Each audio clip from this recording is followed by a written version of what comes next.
Hi, this is Isabel Florence, and you are listening to You Are Light podcast, a safe space where we talk about mental health and well-being. Hello, my lovelies. Welcome back. I am beyond thrilled to introduce today's guest, Chris Knight, the visionary behind self-intelligence. Chris blends ancient wisdom with modern psychological practices to help individuals achieve emotional sovereignty and inner freedom. His groundbreaking workshops and coaching programs have transformed countless lives, empowering people to break free from emotional barriers and discover their true selves.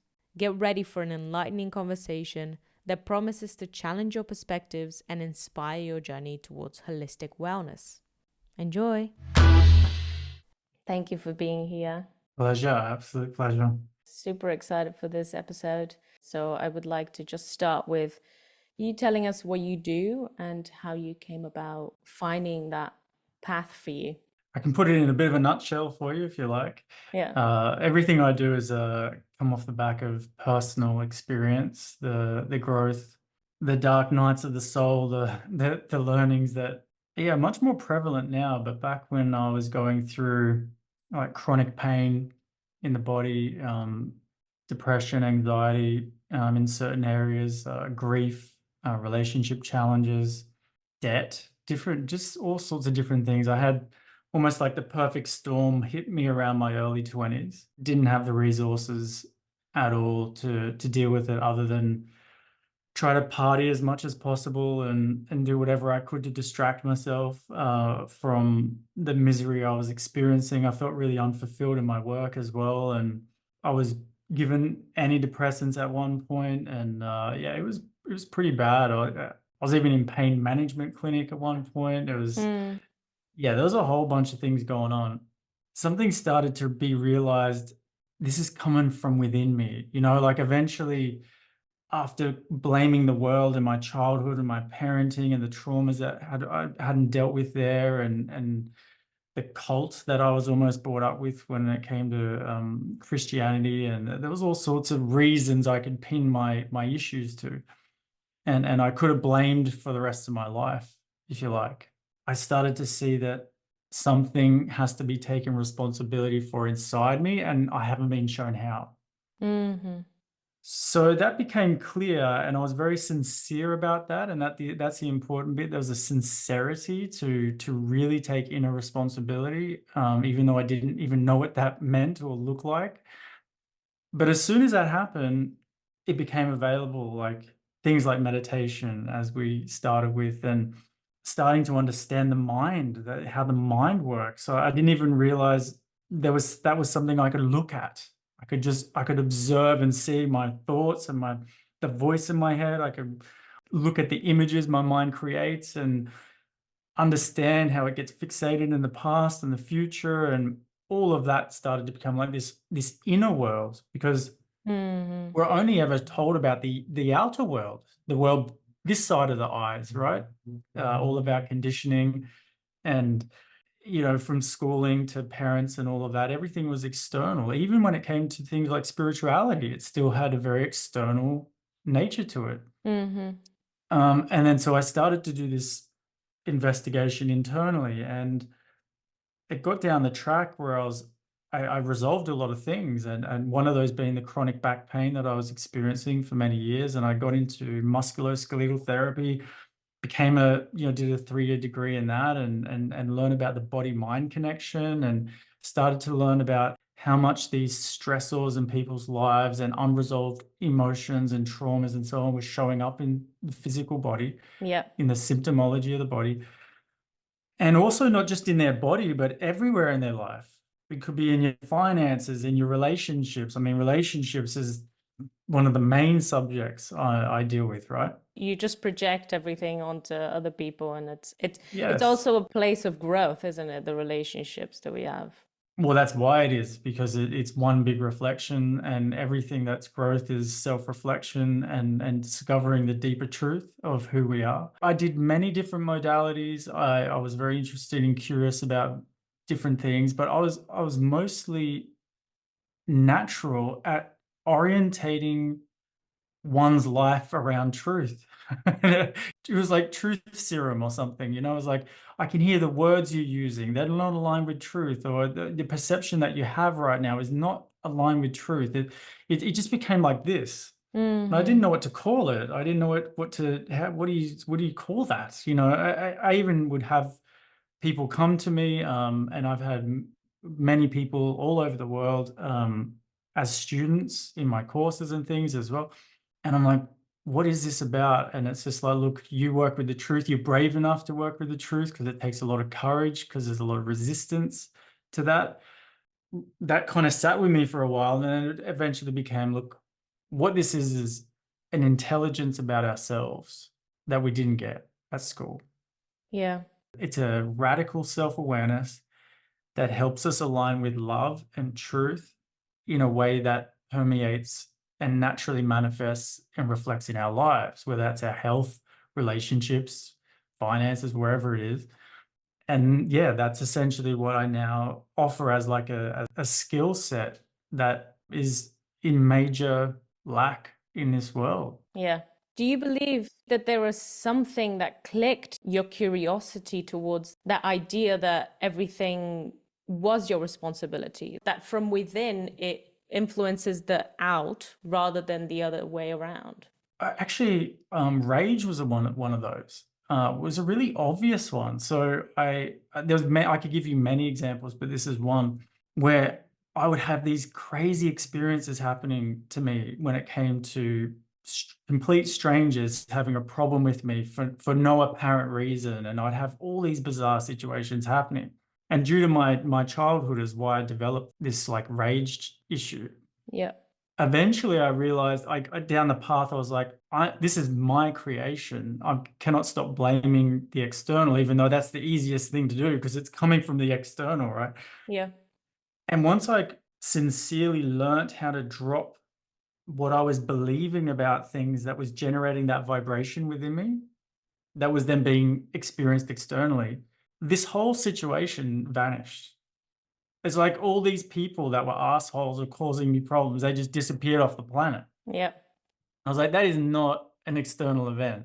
I started to see that I was part of it. That's basically it. I was like, I was believing things, and then what I learned to do was to not invest anymore. And I didn't know that was possible because the belief was me. The belief was who I was. So it's like, if I drop that belief, I disappear too, right? Yeah.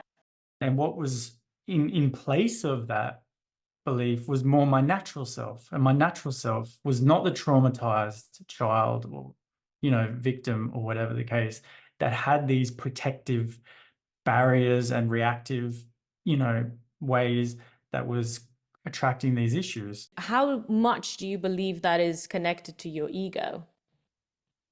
The way I define ego is anything that you've identified with that is not who you actually are.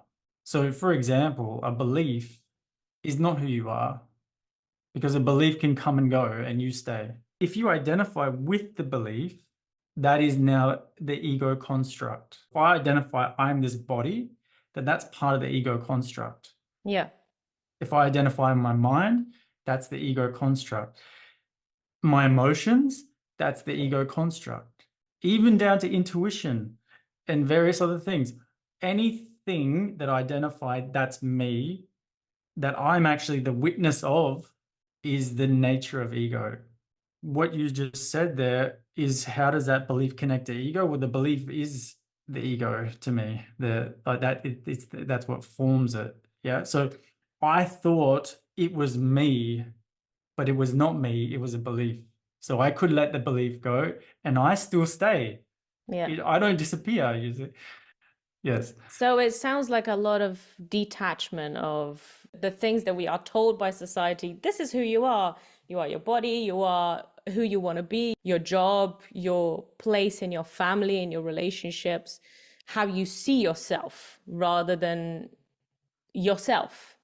So Yes. it's a constant question that I have, is how do we then define that self, and how do we unlearn these beliefs that were in a way like placed in us?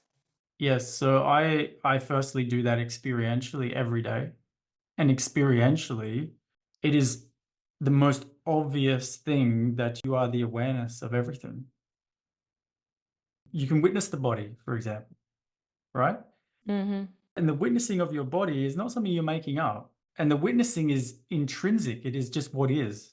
And then if I have, say, my breath, for example, right? And maybe I don't like it. Like maybe I'm like, it's too restricted or something. Mm-hmm. Then mind has come. Now I'm also the witness of that too, Of the thought, yeah. of the thought. So I'm a witness of that thought and I'm a witness of the breath as well. Who I am is indefinable because the witness has no shape, has no size, has no start, has no finish, is not even locatable. If I was to say to you, where do you exist in your body? Where do you exist? You would have to make it up in your mind. And so this body mind is the vehicle for that consciousness expression or experience. And it has its relative experience in life, right? Which involves beliefs and involves roles and involves a name that you have and involves everything, right? And then that's no problem. There's no problem with any of that. And it's natural to look after your body. It's natural to want to look great. It's natural to want to eat well and do all of that comes with that. It's not some sort of ungrounded, I'm just a witness and that's it. No, we're still Actually, human that's beings. just yeah, exactly. So it's and if you've got to know me very well, as I'm very practical about this work, because for me, it's how this lands in the practicalities of your life, how this lands in how you look after your home in a way that you cherish it and look after your relationships and how you look after your finances and how you are so in the gratitude.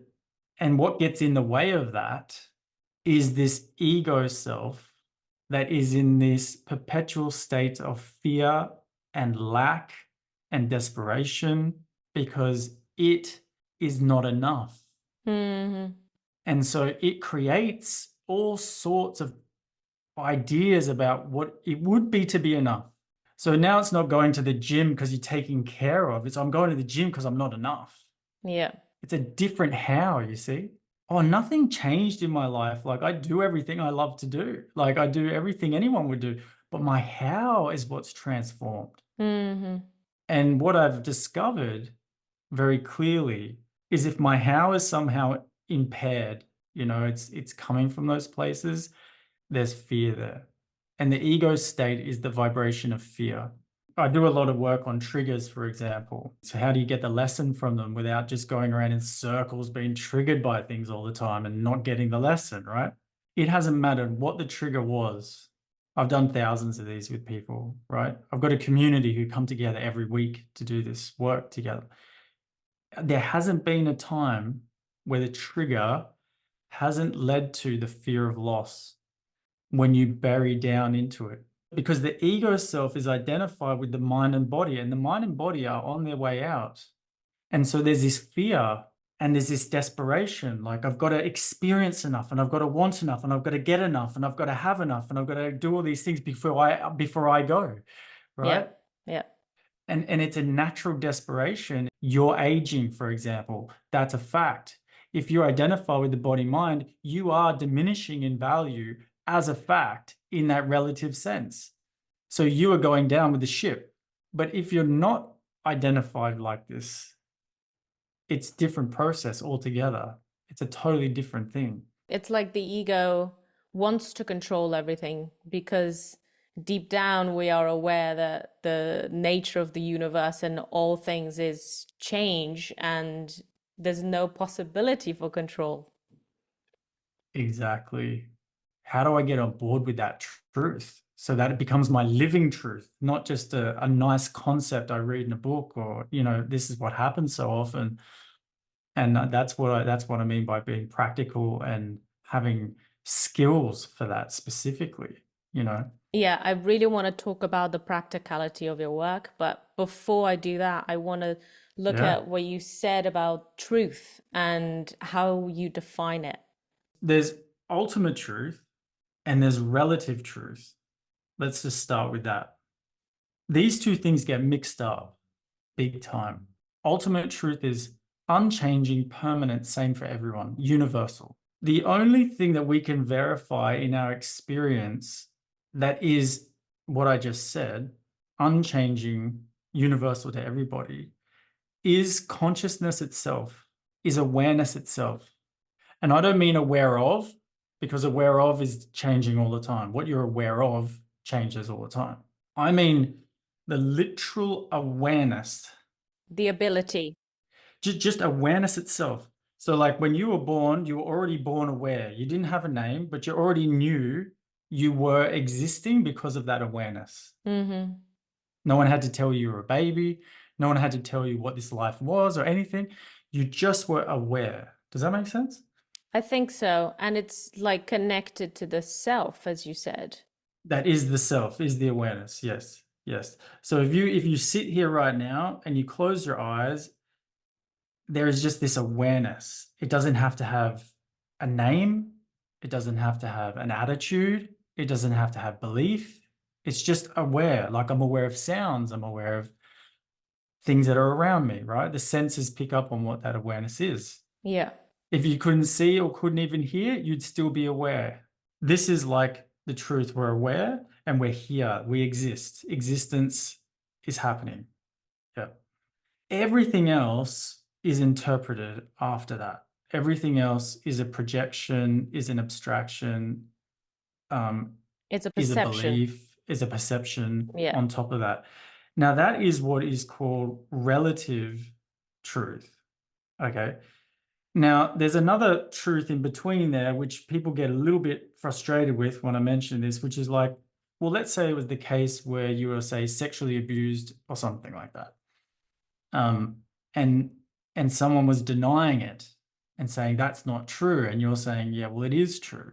Okay. So something that's happened is true in the sense that that happened, it's true. Does that make sense? If something happened, it's true. It happened, right? There's a timeline that is true, but the perception of the events will always be specific Yes. to the person. Yes, exactly. So the thing that happened is true, and yet my perception of it yeah, can change. For example, like you can have a situation that has taken place, but your over your life, your whole relationship with that situation can change dramatically. What doesn't change was the awareness the whole time.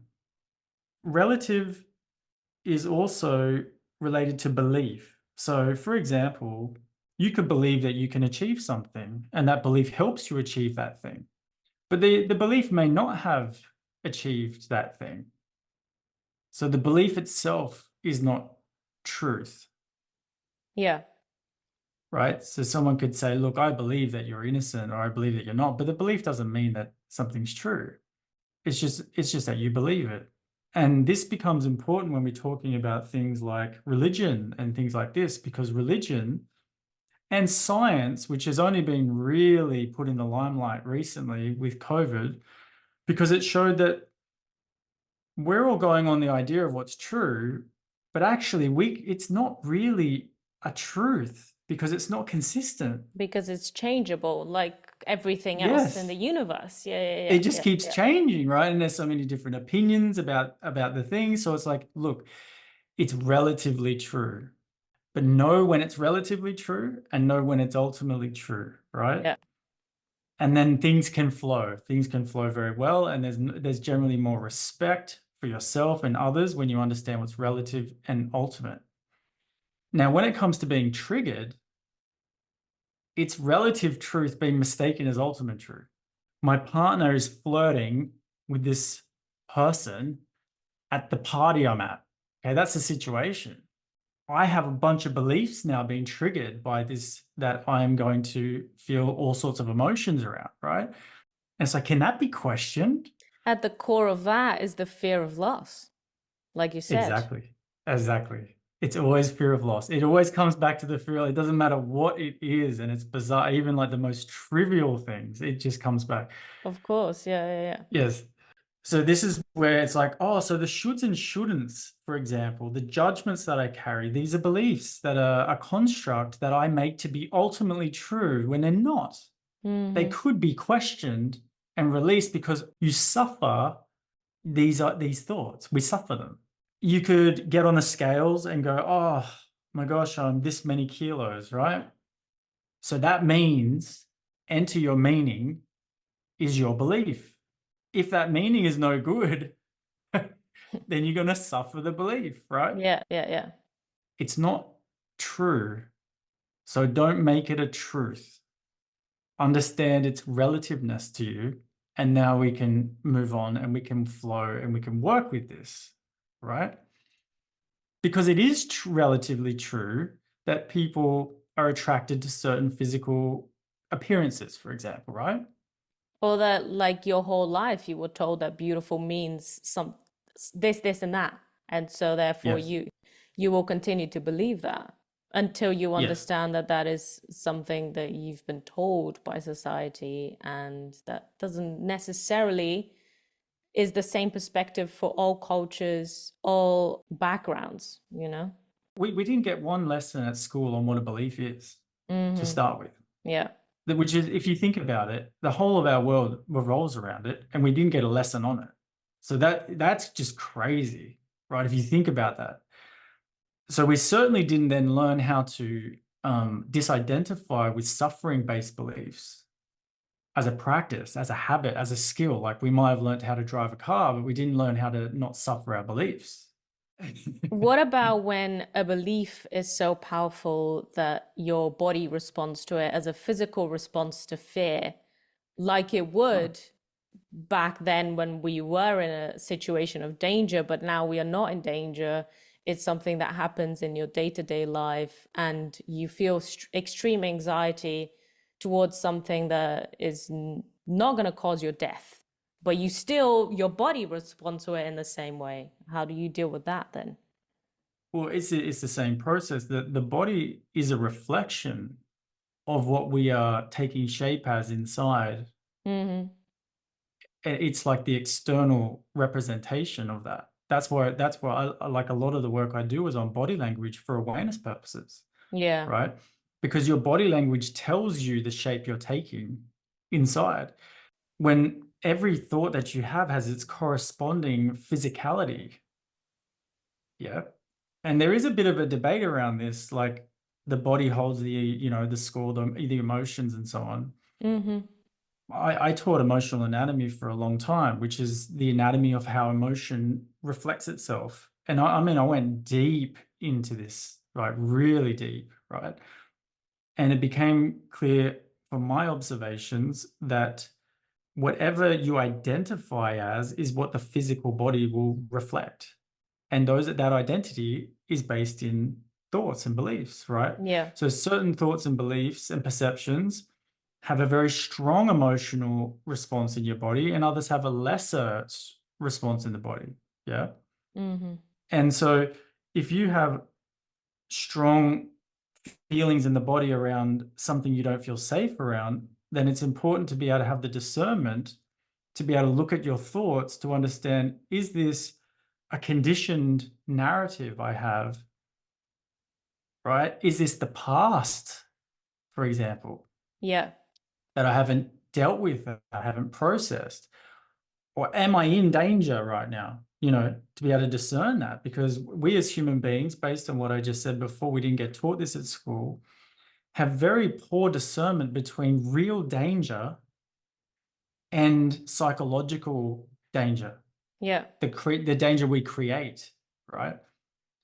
But we all know that we created the boogeyman. Everybody knows that they did this one once upon a time, the boogeyman in the wardrobe or the boogeyman under the bed or whatever the case is. And we all had, if you were really into that, you would have a very physical experience of fear around that. Yeah. And one day you had to go, you know what? I'm making this up. Like I'm the one generating this. Mm-hmm. So I'm the one who can also drop it. Now, you can take that to every psychological fear that exists in humanity. You can take that to that very small example, but it takes discernment and it takes habitual self-inquiry for that to take place. Now, when you get into relationships and work and different areas of life, they will show you where those thoughts, are those perceptions that a psychological fear is, that they will show you. They'll go, oh, here it is. You're really insecure about this. Yeah. You may not have known how insecure you were until this person came into your life, and now you can see it plain as day. You're reacting really weird. You're doing things that are unlike you in your natural state. It's like time to come home, time to have a look. Yeah. Yeah.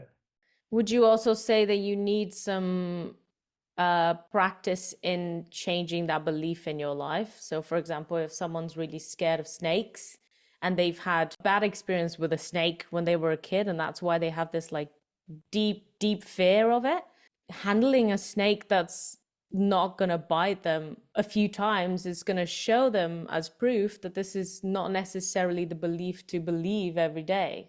100%. But you also had to know in your mind that your thoughts weren't true to even do that in the first place.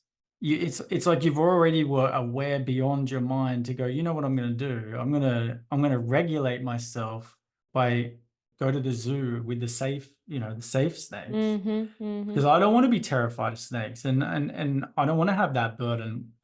You would already have had to have gone beyond your mind to do that, Yeah, because your yeah, mind's just going to say snakes are dangerous. Don't ever go there, yeah. this type of thing. In the same way that it can say, love is dangerous because the relationship that you had to love when you were a child was dangerous. So I'm not going to get close to that vulnerability or that love or that openness. Exactly. We do this unconsciously quite a bit, required to become a conscious process when the blockage is not moving. It's like I'm stuck with this thing, Yeah, and it's like I want freedom. I'm caged in myself around this. And I can see how much it's limiting my life and my potential and my capacity to give and receive, and all of that is blocked by this these things, yeah. you know. So my next question now is, you mentioned unconsciousness. How do you bring that awareness that you talked about to the subconscious, to the things that you are projecting that you're still not aware of? Because I believe that we are continuously becoming more aware and continuously Mm. healing, but there's always going to be something there to uncover. Yeah, oh, yes, yes. Well, the first thing I mentioned is triggers. So triggering situations are like your gateway to awareness.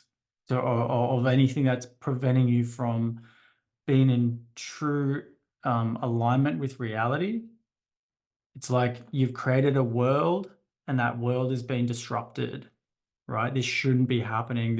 Or what if this happens, or I need this to happen, or whatever the idea. And so it'll trigger, and it's like there's an opportunity to become self-aware. In my community, we actually have awareness practices that are like cups of strong medicine when you sit with them, that open up your horizons and help you become aware of things you otherwise weren't aware of. And we do this on a weekly to monthly basis and marinate in an awareness practice. Now, the awareness practice will be around one thing, like it could be around guilt, right? And it's like, notice where guilt is showing up in your life and your behaviors and your reactions and in your body and what have you. And then it's like, oh my God, I had no idea how much guilt was like involved in the transactions of my relationship, and how much that was part of the dissatisfaction we were having. I didn't even see it before. So that's an example. Or like we're doing at the moment, we're doing receiving as the awareness practice. It shows you, wow, there are so many areas where I block receiving, for example. Hmm. And I had no idea because I just thought that was me. Because what you're not aware of, you become. And that changes your whole sense of self. It changes your whole life, actually. Awareness is the superpower of the human kingdom. And you know this. That's why you're doing a podcast, because you're just bringing awareness to things. Because it It's a changes your life. superpower. It does. It does. Yeah. There's also understanding like the nature of what the symptoms of your body are saying. Mm-hmm. because your body's trying to help you become aware of what's going on, and we don't know what those messages mean. I've just been finishing a module on the dialogue that we use. There are so many words that we use that put us in a very low vibration, and we don't even know it's happening, that keep us in a very dense space of being, which would generally involve quite a bit of suffering. Instantly obvious one is the words "I can't," for example.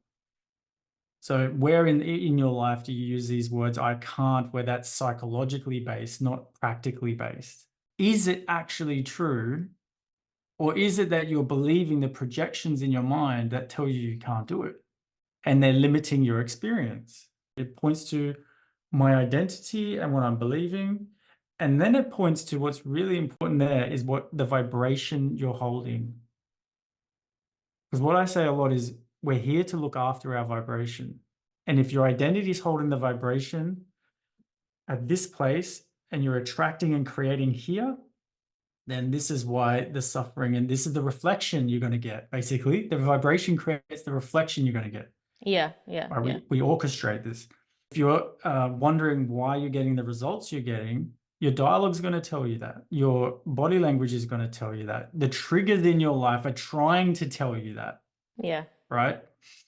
So there's so many entry points for awareness. But if we're not in the place of originally going, I'm going to take responsibility, you're not really interested in being aware. You're more interested in projecting very reasonable judgments externally. Like a lot of the areas in spirituality, for example, when you look closer, is a justified judgment that's based on something reasonable because it sounds reasonable. yeah, Yeah, people should treat people like this and people should do this thing. And yeah, we can all agree that sounds reasonable, right? And everyone's like, yes, yes, yes. It's like, but that's not how reality works.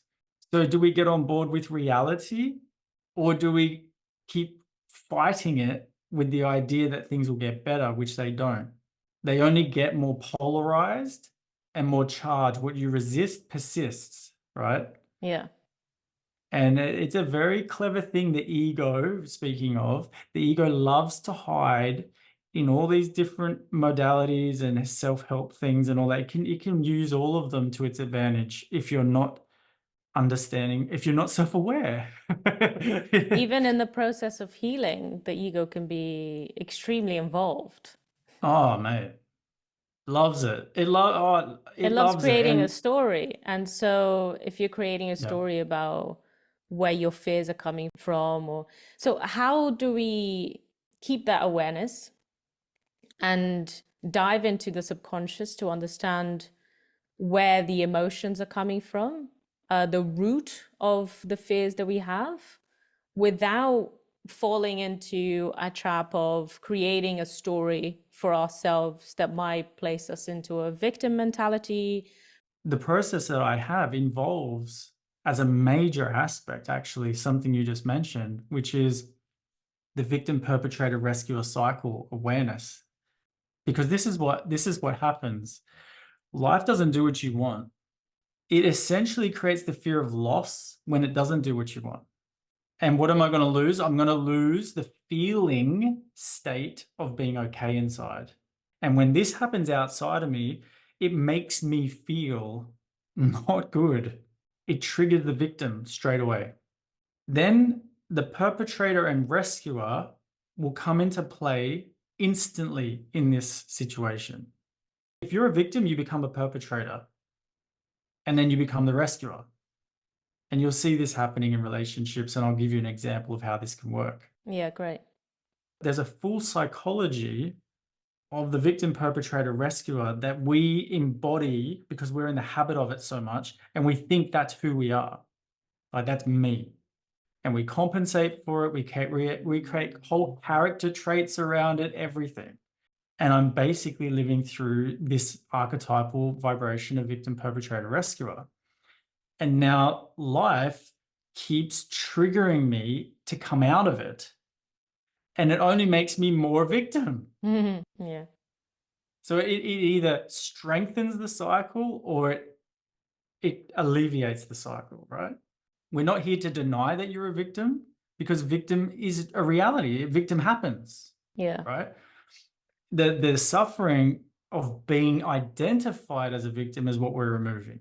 Not denying that you were a victim of a circumstance. Being a victim of a circumstance has its natural emotional and mental processing that happens. But if you identify as a victim, that natural process gets suppressed and embodied, and now you live it. So can you give me an example of that process in a day-to-day life?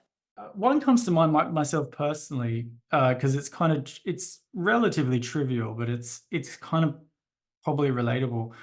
My partner had to go to hospital for a minor operation, but go under anesthetic, and we understood it to be a very simple operation, and it would take about 45 minutes.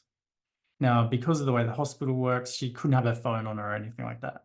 So 10 o'clock she goes in, and I haven't heard from her, say 1 o'clock in the afternoon. So now my mind will instantly trigger off a what if thought. Like, what if something's happened Yeah. with this thing? So the what if thought is what I'm registering. Now, the what if thought is, of course, connected to loss, isn't it? Yeah. The belief that this is unreasonable, the amount of time that she's been in there, and I haven't been contacted yet. I'm now starting to subtly embody a victim mentality because I'm scared of this loss. You will know it because the perpetrator will come when you get on the phone and go, "What is going on?" And you start to have a tone and attitude towards the person. And often when you ring these places, actually, there's a message that says, "Please do not be rude or abusive to our staff." Da, Mm, da, da, da, da, da, da, because so because many it people happens so much. perpetrate, as it happens so much, they even have a recording for it, Yeah, yeah, right? yeah.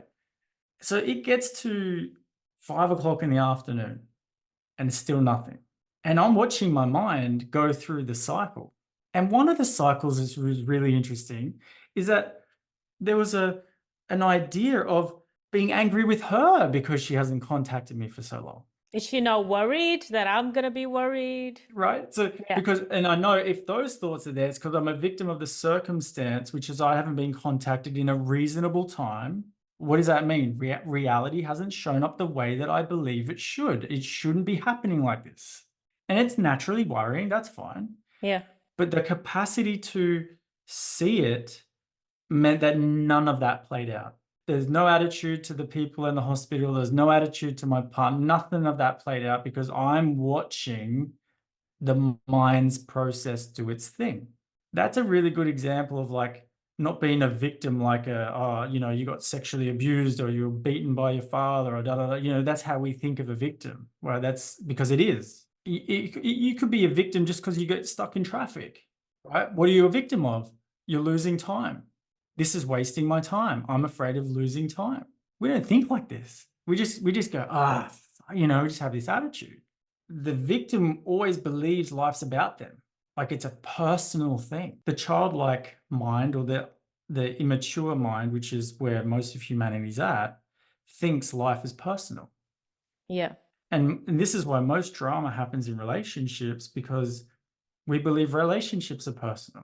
If someone's listening to that right now, they're like, whoa, whoa, whoa, whoa, whoa. I was following all the way up till this bit. Like, what do you mean relationships are personal? They're the things that are personal. Like, exactly. That's why you have most drama there. And the more personally you take it, the longer you're going to be angry about it. The more you will And suffer. the more you'll suffer it. The more you'll suffer it. Yes. And the less personal you take it, it'll come, you'll get the emotion will come and it will go quite quickly. Yeah. It's like, okay, I can accept what's happened. Off we go. Even if you are aware, you are gonna feel it. It's not like you become healed and then it's like, okay, I'm gonna go through life without anger. There's no such thing. You're still gonna No. feel everything, gonna be triggered. It's allowing it to arrive, maybe even feeling it, allowing your body to process it. Sometimes you need even a physical practice to be able to do this. Yes. And that will allow it to be released, right? Yeah. Some things completely go away, like completely disappear. Other things just you experience a spike of that emotion and it quickly recedes. And this has been demonstrated under MRI with advanced meditators and so on with stimulus. They have the emotion is fast and goes, whereas more unaware people, it's a slow, long process where it doesn't go as intense, but it goes longer. There is a misconception that you don't feel things anymore and that you're just I don't know, a bit of cardboard walking around with no feelings. Like this is not at all. In fact, you're more human, you're more feeling, also more stable with that though. That's the work we have here on the planet, is to lift our vibration by learning what it is to come into these states, which happen all the time, happen every day, and use them to elevate us, not to try to work it out externally as the first point of reference, because that's not where it gets worked out. Because often it's the victim and the perpetrator and the rescuer finding the solutions. And they're not creating solutions, they're creating the same cyclical Cycles. problem. Yeah. Yeah. Do you know what I mean? Yeah. Like Einstein said, you cannot solve a problem at the same level it was created. But we're trying all the time because we're still unaware that we're even in these cycles a lot of the time. Yeah. And I have very surgical process to make this so abundantly clear. It's like I cannot not be aware of this. It's so obvious now. And it's not woohoo and kind of like you don't have to create anything. It's just like this is just wow, this is just so grounded and obvious what's going on, you see. Yeah. Yeah. And there's a lot of power in that because you know you can work with that. I'm kind of like guided out of the road, and I have to remind myself quite a lot of just Oh, let's come yeah. back to the road, let's come back to the path. This is not a huge deal. It's okay. You're not in control of it. Well, what I tend to find is once you've overcome certain fears and your vibration's lifting, there's new fears that's available because more of you, more of your true potential can come through. And as soon as more of your true potential comes through, you're now dealing with different levels of fear of loss. It is important. This is why I have community, or why you are doing a podcast and you are offering sessions, and why we're doing these things, is have a regular conscious interruption, because we can go off on one thought and go off for months or years on that one thing that doesn't get interrupted and causes a trail of destruction. And Yeah. it's like that only had to be interrupted by your consciousness. Let's empower ourselves. Let's remember who we are. Let's become aware of, whatever it is, and watch it flourish in our lives. And the heart just melting gratitude that comes through with what transpires in people's lives, with relationships, with parents to children, to all sorts of scenarios, is just, it's overwhelming with how amazing it is that we have this power. And every one of us has it. It's like, it's not subject to someone or a special circumstance. It's like everyone has this power if they want it. There's a question that you can ask, which is this awareness in me different in other people? And it's very quickly obvious. No, it's the same. We are all the same here. That's like really lacking in our society right now, is the connection that that brings, right? The community that brings. Yeah. Yeah. Because we're on our phones, on screens, we're not really like in communion with people as much anymore. And it's rare to have a community that comes together on that understanding, because usually there's a belief system. So That it's a serves the belief community. system that holds the community. And it's like the belief system is transient. So it usually causes problems, Yeah, it because usually it amounts to, ignites the attachment that the ego has. yes, Yeah, exactly right. yeah. And then it's like, oh, I got some good things out of that, but then I don't know what happened. It all went a bit weird eventually, Yeah. But when it comes back far enough, and I'm telling you, this is extremely rare to have community come around the fundamental nature of who we are. It's like the beliefs, that because they're secondary, they can be honored that way, and they don't become toxic place of insecurity, essentially, Yeah, and yeah, control and yeah. manipulation, and oh my gosh, all of that crazy stuff you see on Netflix documentaries. Yeah, yeah, yeah. It's like, I've seen that firsthand. Being a yoga teacher, you kind of in those cycles. I'm a yoga teacher as well, and I remember because I've been doing this for a while, and I was like, I remember people going, look, they were really upset like about what's true yoga and what's not true yoga, what's authentic yoga and what's like organic yoga. Mm. And this, I'm like, guys, it's all made up. It's all made up. Who cares who cares? It's just an idea. Yeah, Do you enjoy doing it? Does it nourish you? Why do you have to identify with it? Because you don't know who you are. yeah, You have to make that thing. And if someone else is doing something different to you, it's threatening you. yeah, And that's why it's so important. If you can see who you are, if you can recognize who you are, not everyone can do whatever they want. It doesn't threaten you as who you are, yeah, you see. yeah. And of course, what is it threatening? It's threatening loss. I might lose me. If you keep doing what you're Lose doing, the I might idea lose of me. what people have of me as well.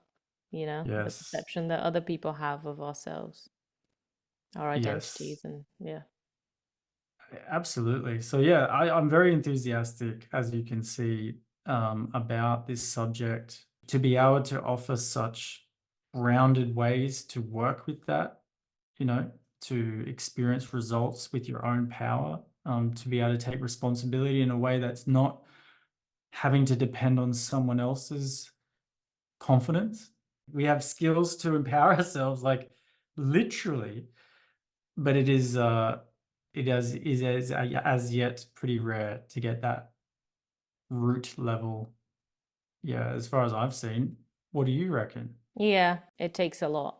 There's also kind of like a constant reminding of myself that I don't know what is best for everyone because maybe I know what's best for myself.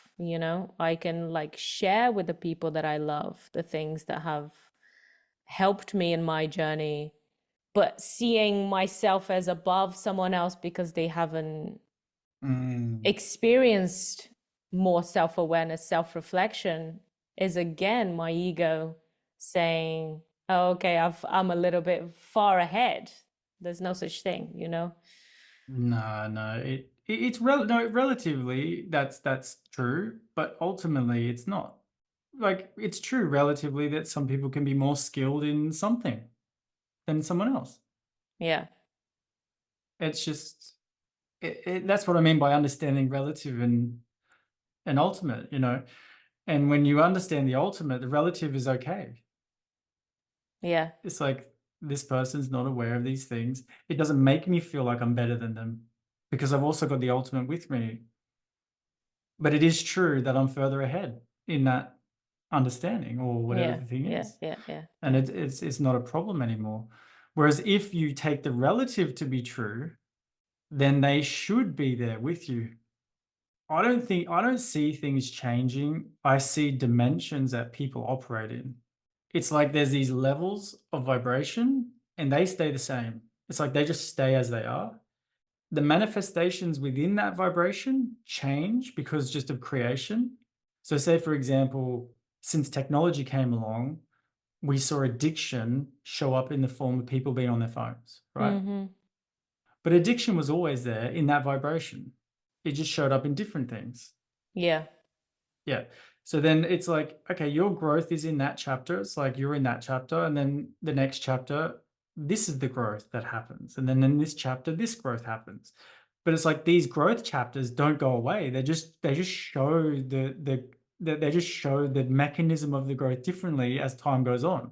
And so if you're like, oh, I'm not here to change the fact that those vibrations exist, I'm just here to keep growing myself, yeah, then nothing's a problem. It's just what's happening. And that's one way to possibly look at it. What I just said there is relative, meaning what I just said there was not an ultimate truth. It's just an observation. You know, it could be helpful to look at it like that. But yeah, we'll keep finding out as we go yeah. along, won't we? And ultimately just wanting to show all of these things to people more and more, because as as we have experienced, there is so much light that comes from this work.